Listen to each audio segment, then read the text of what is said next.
7 ancient artifacts buried for centuries that contain forbidden secrets. There is an object sitting in a museum basement in Athens, Greece. It has been there for over a century.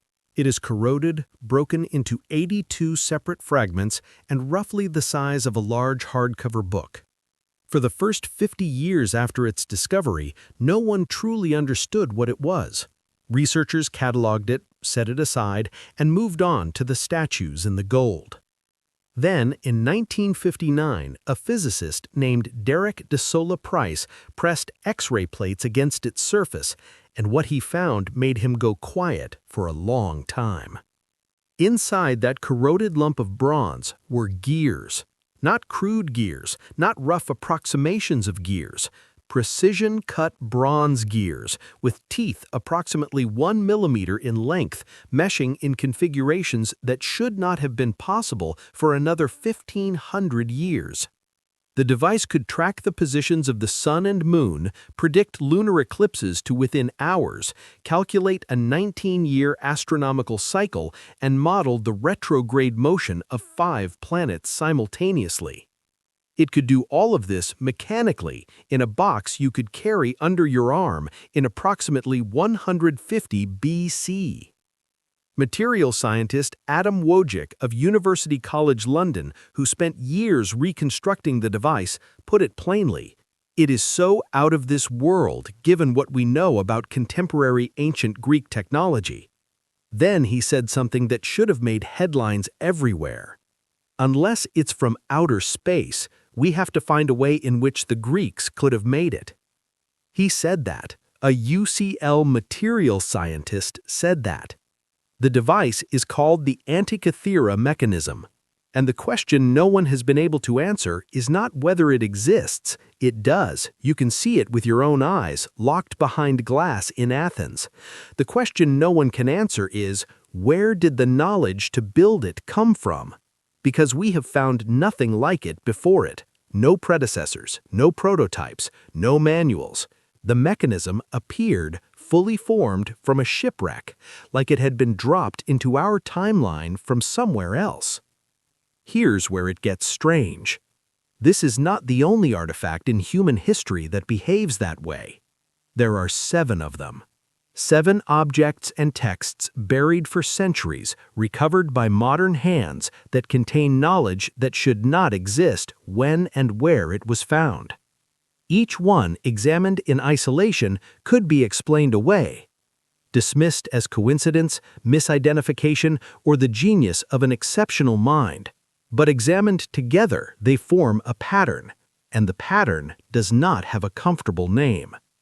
This is where the story breaks. Artifact number 1. The Antikythera Mechanism. In 1900, a group of Greek sponge divers sheltering from a storm near the tiny island of Antikythera descended to the seafloor and found the wreck of an ancient Roman cargo ship. The ship was full of treasure, marble sculptures, bronze statues, amphorae, jewelry. The divers were overwhelmed. They surfaced carrying armfuls of artifacts. One of them, Elias Steliadis, came up shaking. He had seen what he later described as a heap of dead naked people, life-size marble figures scattered across the seabed. In the chaos of recovery, a corroded lump of bronze was fished out alongside everything else, logged as debris and forgotten. For over a year. When researchers finally examined it more closely, they noticed something protruding through the corrosion: gear teeth. The device was eventually dated to approximately 150 to 100 BC, recovered from a ship that sank around 70 to 60 BC. That timeline places its construction during an era when the most sophisticated mechanical devices in the ancient Greek world were crude water mills and simple pulleys. What they were actually holding was something else entirely. The Antikythera Mechanism, as reconstructed by an international research team using an 8-ton 3D X-ray tomographer specially transported to the Athens Museum because the artifact was too fragile to move, turned out to contain over 30 precision bronze gears operating on at least 2 distinct epicyclic gear trains. The front face displayed the zodiac and an Egyptian calendar. The rear face contained 2 spiral dials, one tracking the 223-month Saros cycle for eclipse prediction, the other tracking a 19-year Metonic cycle that aligns the solar and lunar calendars.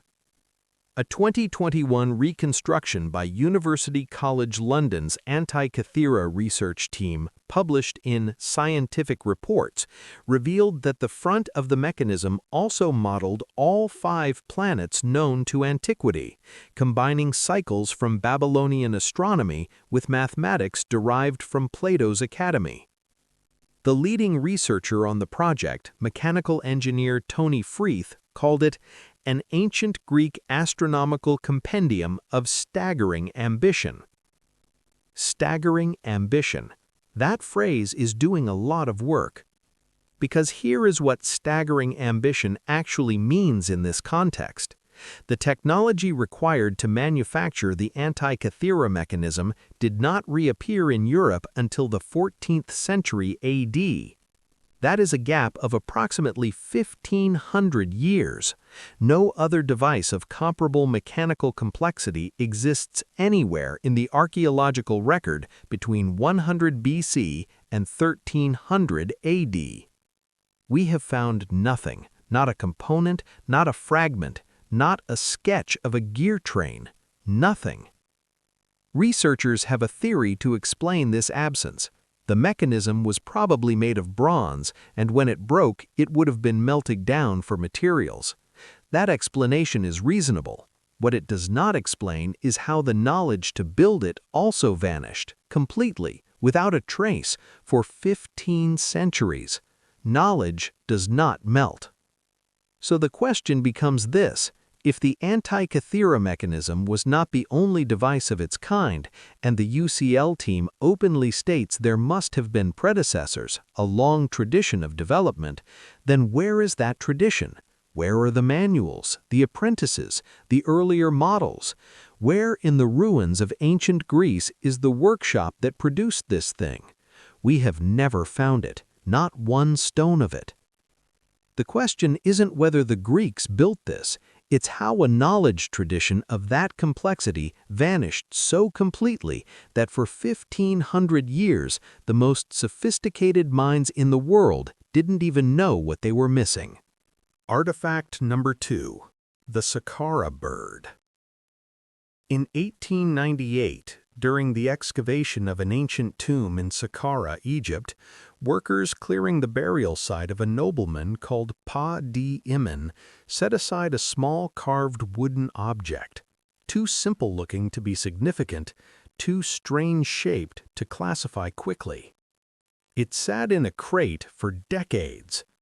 The object was eventually catalogued as a bird figure and placed in room 22 of the Egyptian Museum in Cairo. It is made of sycamore wood, weighs just 39 grams, has a wingspan of 18 centimeters, and was dated to approximately 200 BC. In every Egyptian tomb, there are models of birds: falcons representing Horus, ibises for Thoth, geese, sparrows. This should have been one of those. Except this one has no feet, no carved feathers, no legs, a horizontal symmetrical tail that no real bird possesses, wings with a dihedral angle, the precise upward curve used in modern aircraft design to achieve lateral stability, a cross-section profile that an aeronautical engineer from the 21st century would recognize immediately as a lifting aerofoil. When Egyptian physician and anatomy professor Khalil Masiha examined the object in the early 1970s, he didn't see a falcon, he saw a glider. He published a paper in 1991 titled African Experimental Aeronautics, a 2,000-year-old model glider, and the world largely ignored it.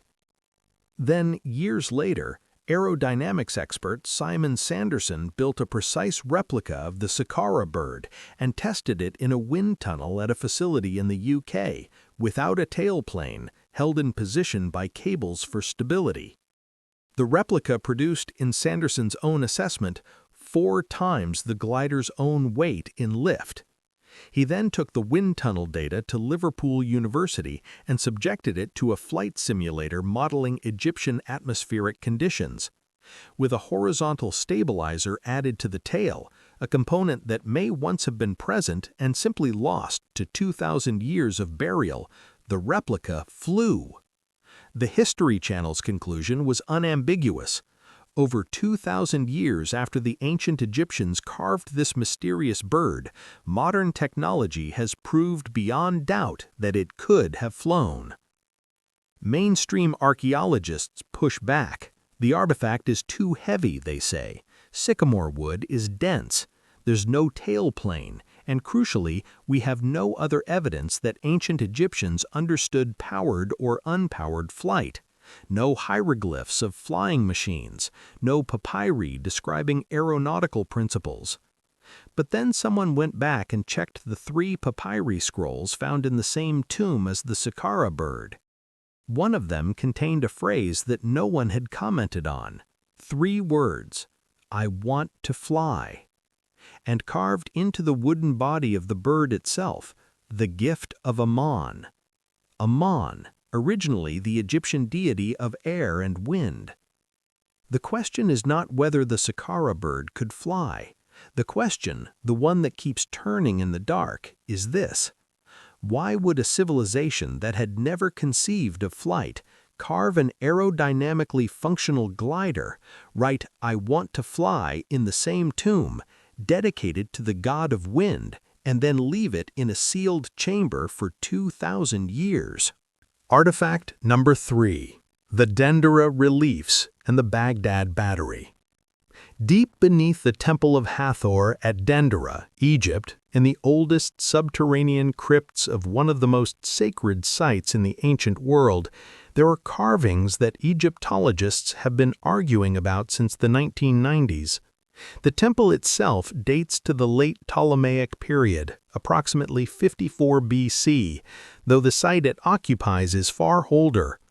The carvings in the crypt were first described by British Egyptologist Alan Alford, who noted that several of them bore a disturbing resemblance to modern electrical technology. What you see carved into the stone are large, elongated oval shapes, supported at their base by objects resembling electrical insulators, connected by what look like cables to a rectangular central box, with figures of human priests interacting with the devices. Inside the oval shapes, serpents are depicted in postures that, to modern eyes, recall the ionized filament inside a vacuum tube or a plasma lamp. Mainstream Egyptologists have a clear interpretation. The ovals represent the womb of Nut, the sky goddess. The serpent is the young sun god Harsamtus, being born from a lotus flower. The Jed pillars are symbols of stability.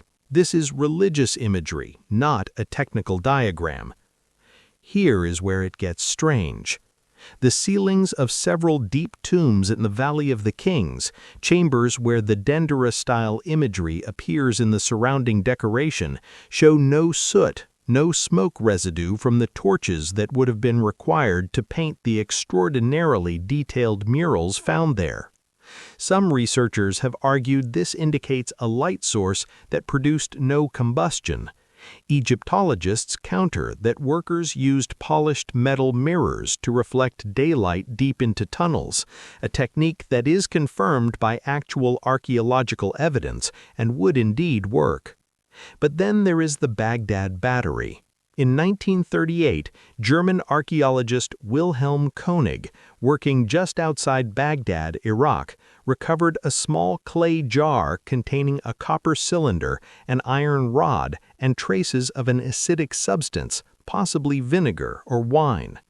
The jar dates to approximately 250 BC. When replicas are filled with an acidic electrolyte, they produce between 0.5 and 2 volts of electricity.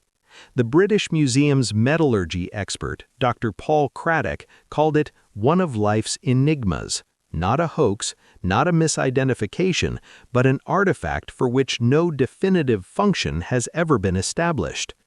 Mesopotamia and Egypt maintained trade routes and intellectual exchange for thousands of years. And then there is this. The inscription surrounding the Dendera relief, according to translation work published on the site, contains a passage that reads, "Resumtus is alive with gloss in the sky. He lights up in its house in the night of the child in his nest by donating the light to the country from the birth bricks." It is a lotus flower metaphor. Egyptologists are certain of this. But the question remains unanswered, not conclusively, not permanently, and it is this. In a world with working electrochemical cells, by what principle do we rule out that someone, somewhere, had discovered that a certain configuration of metal and acid produces light? No one has ruled it out. They've simply chosen not to look. Artifact number 4. The Antikythera Mechanism. The second secret. We need to return to the mechanism, because there is something that was revealed by the UCL team's 2021 reconstruction that almost no one is talking about.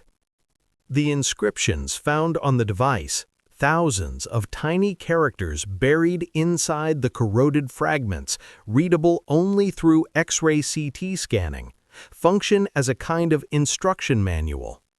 They describe the device's operation, its astronomical cycles, its calendar functions. This alone is astonishing, a technical user manual for a computing device written in ancient Greek, sealed inside the machine itself. But among those inscriptions are two numbers, 462 and 442. Analysis published in 2016 identified these as the synodic periods of Venus and Saturn, the time for each planet to return to the same apparent position in the sky as seen from Earth.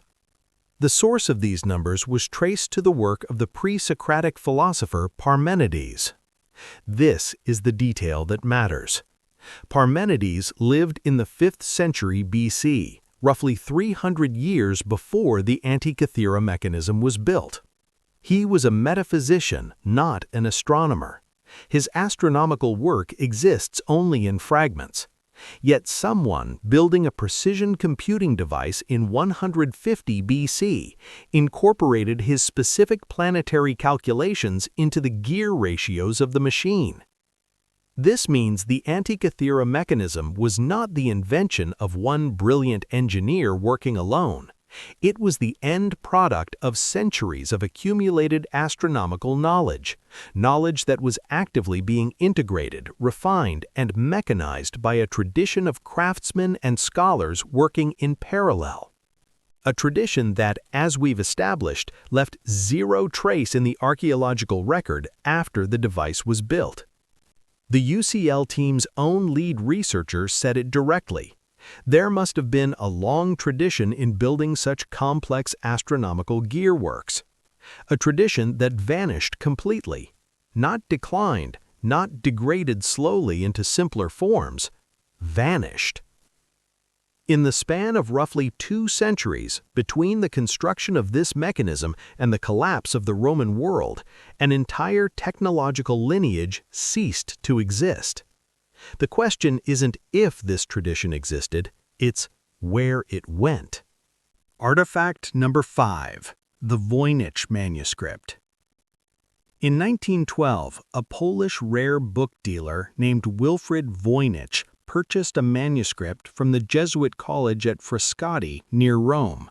He believed it was the most significant find of his career. He was right, though not for the reasons he imagined.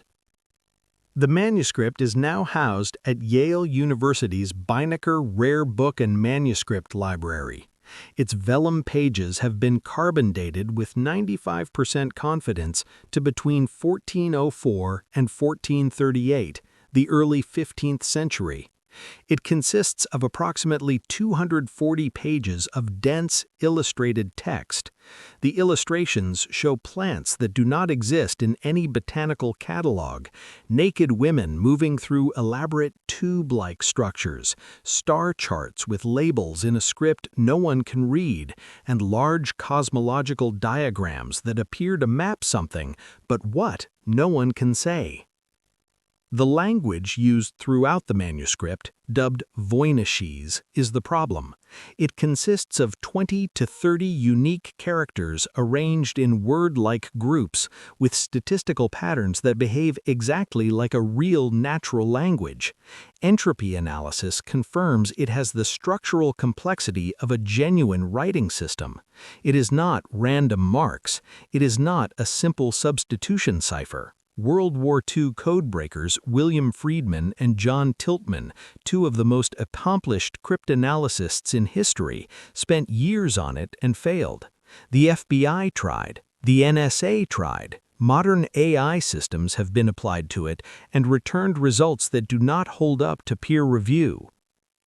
In September 2024, multispectral scans of 10 pages were made public by Lisa Fagan Davis of the Medieval Academy of America, revealing previously invisible details, including what appear to be marginalia from an early owner who had attempted to decode the script using a 3-column alphabet that scholars now believe belonged to Johannes Marcus Marci, a Prague doctor who owned the manuscript in the 1660s. Even Marci, who had access to the leading Jesuit codebreaker of the era, Athanasius Kircher, the man who cracked Egyptian hieroglyphics, got nowhere. The question is not whether the Voynich manuscript contains real information. The statistical properties of the text make that almost certain.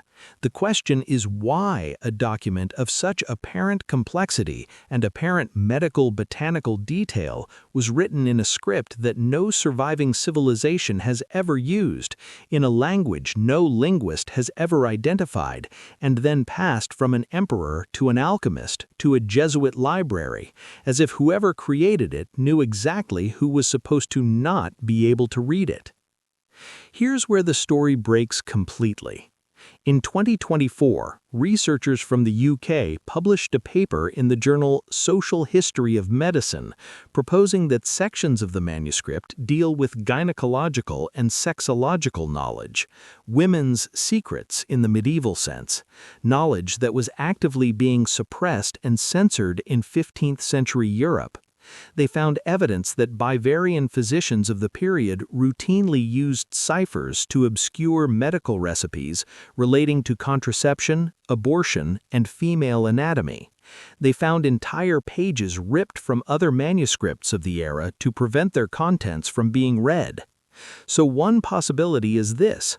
The Voynich manuscript is not a mystery because it was created by aliens or encrypted by sorcerers or encoded by secret societies.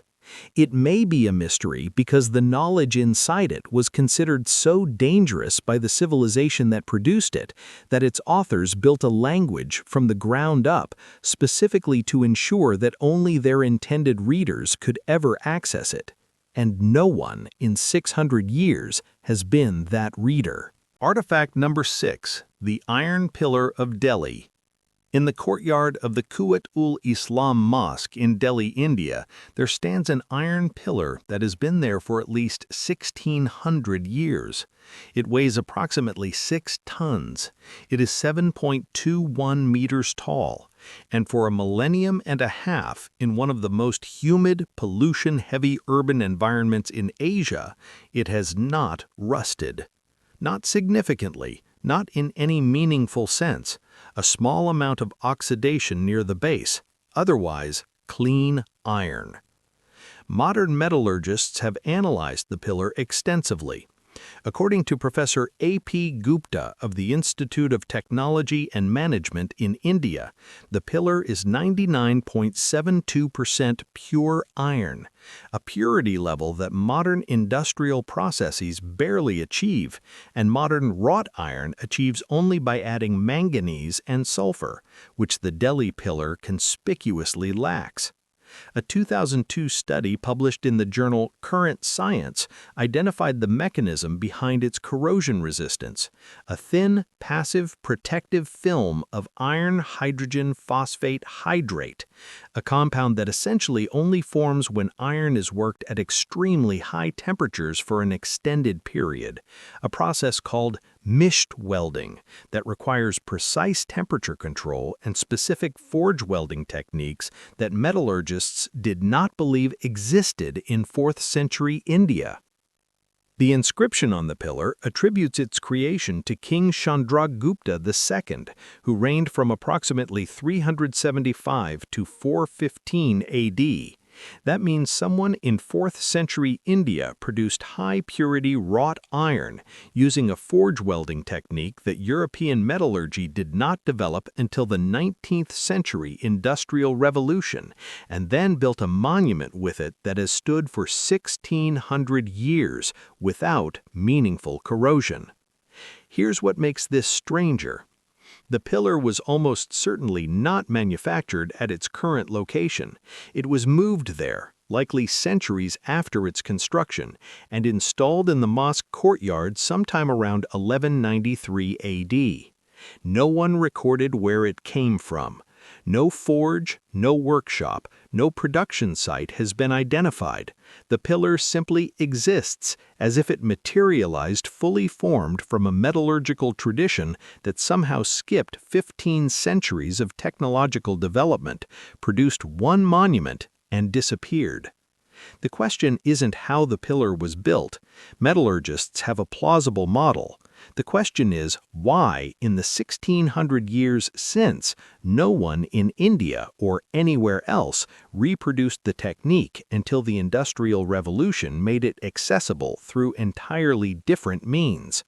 Artifact number 7.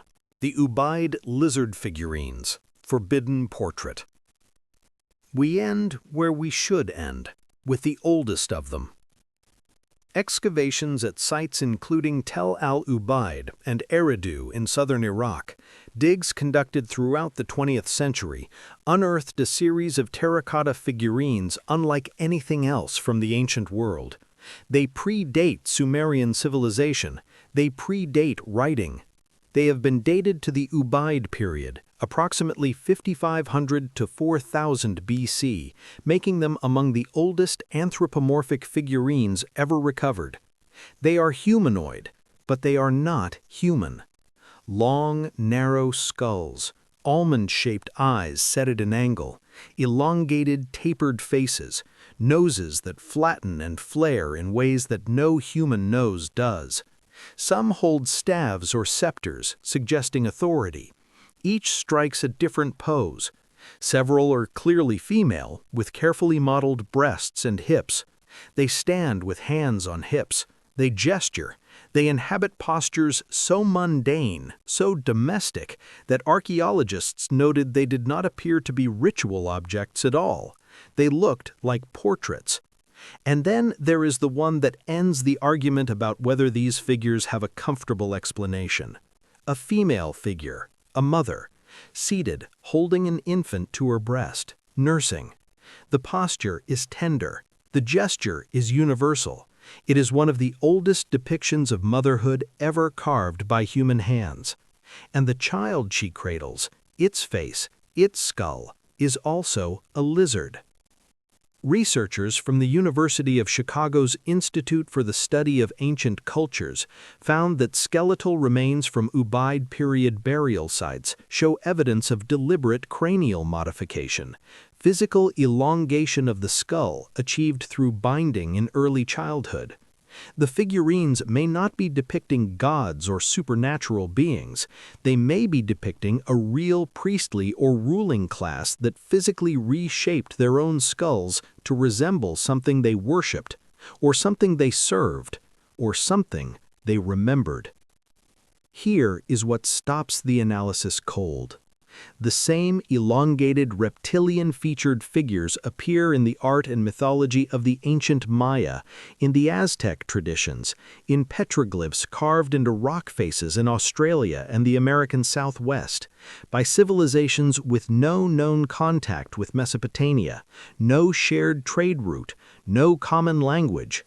The Sumerian texts describe beings called the Anunnaki, figures said to have descended from the sky and provided humanity with the knowledge of agriculture, architecture, governance, and the measurement of time. The Sumerians were explicit on this point. These gifts did not originate with humanity. They were given, deliberately placed into human culture by beings who came from somewhere else. 6,000 years ago, someone in southern Iraq held wet clay in their hands and pressed into it a face that was not a god and not a monster. A mother. A nursing mother. And then they gave her a child with a lizard's face and fired it in a kiln and left it in the earth. Not a prayer, not a symbol, a record. The question isn't whether these figurines represent something. They clearly represent something. The question is what they are a portrait of and why the same face keeps appearing, pressed into clay and stone and pigment across oceans and millennia, in civilizations that had no reason to share the same nightmare or the same memory. 7 artifacts. 7 objects that should not exist when and where they were found. A computing device 15 centuries ahead of its time, with no predecessors and no successors. A carved wooden bird that flies in a wind tunnel. Stone reliefs in an Egyptian crypt that look like they belong in a patent application. A manuscript in a language no living person has ever spoken. An iron pillar that the 19th century should have built, but didn't. And the oldest portrait of a non-human face that keeps being drawn by people who never met each other. Each of these individually has an explanation.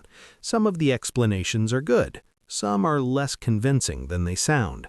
But here is what no one in academic archaeology has yet produced: an explanation for the pattern, for why the anomalies cluster, for why the knowledge gaps align, for why the things that vanish seem to vanish together.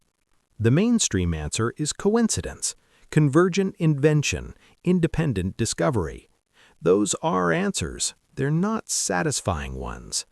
Because here is the question that sits beneath all 7 of these objects like a fault line. What if the ancient world knew something we have not yet remembered?